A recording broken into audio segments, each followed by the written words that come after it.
শেরপুর জেলার শ্রীপুরদী উপজেলার একটি গুরুত্বপূর্ণ হাট এই ঐতিহ্যবাহী কর্ণজোড়া বাজার।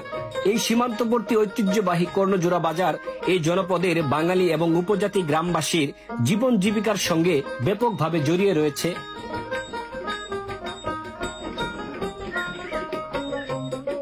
সপ্তাহে নিয়মিত 2 দিন হাট বসার কথা থাকলেও প্রতিদিনই জমজমাট থাকে এই 100 বছরের পুরনো ঐতিহাসিক কর্ণজোড়া বাজার হাট। এই হাট শুধু কেনাবেচার জায়গা নয়, বাঙালিদের সাথে পাহাড়ি উপজাতির সম্পর্ক গড়ার এক মহা কারখানা। বাঙালিদের পাশাপাশি এই ঐতিহ্যবাহী কর্ণজোড়া বাজার হাটের ঐতিহ্য যুগের পর যুগ এভাবেই ধরে রেখেছেন এই জনপদের গারো হাজং উপজাতির মানুষ।